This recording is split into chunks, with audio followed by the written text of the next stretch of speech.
Hello there, kids. I have this basic activity here right now that all you have to do is just to skip count the number. So for example, we have these 3 units of 1000 here. So all you have to do is just to skip count the process such as 1000, 2000, 3000.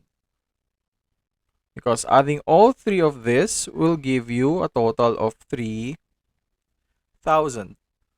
Doing the same thing for the other one, we have 4 units of thousands. And if we are going to skip count that process, we have 1000, 2000, 3000, 4000. So the same goes for this example. But if you notice, we now have units of 10,000s. So doing so, for the first example, we have 4 units of 10,000s. And if you're going to skip count that process, we have 10,000, 20,000, 30,000, 40,000. So if you notice in this case, I don't tend to put the comma, the proper place for 1,000, just to avoid confusion. Because if I'm gonna place the comma, you might get confused with the arrangement as I was adding several commas as well. So that's just to avoid the confusion for everyone.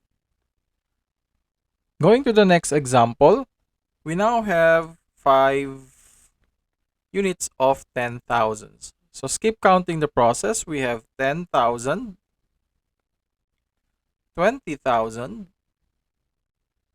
30,000, 40,000, and 50,000. I know that the process is very easy and so basic for everyone. But this is just to refresh everything. In this case, you might tell me, Teacher Mark, this is so easy. All we have to do is to add all the given units in each place value. Correct. But what I want you to learn here is the concept of forming that number as 1. So in this case, what we have to do is to skip count from the highest given place value to the smallest given place value. Doing the easiest method, all you have to do is just to count the given units for each place value, right? So for example, we have the ones place. We have 1, 2, 3, 4, 5, 6, 7 units for ones place. We have 1, 2, 3, 4, 5, 6, 7, 8 units for tens place. We also have 1, 2, 3, 4, 5, 6, 7, 8, 9 units for the hundreds place. And we have 1, 2, 3, 4, 5 units for the thousands place. And we have 1, 2 units for the 10,000s place. But what I want you to do is to skip count for you to see the logic of how the number is formed. Then again, as I said earlier, we'll start with the highest given place value, which is in this case is the 10,000s. Skip counting 10,000s, that's 10,000, 20,000. We now have 20,000 here. So we have 20,000. All we have to do now is to continue skip counting along with the thousands place. So that's 21,000, 22,000, 23,000, 24,000, 25,000. Okay, we now have 25,000 here. Okay, continue along skip counting.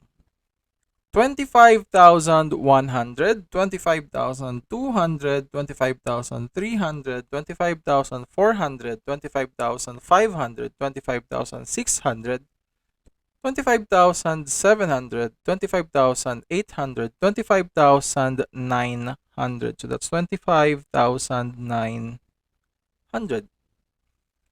So continue to skip counting with the following place value. That's 25,910, 25,920, 25,930, 25,940, 25,950, 25,960, 25,970, 25,980, 25,980. And now we continue to skip count with the last place value.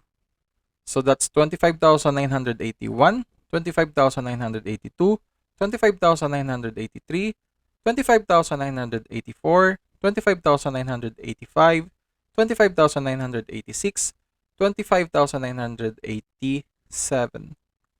So if you notice that we now have the same number as the one that we have given earlier.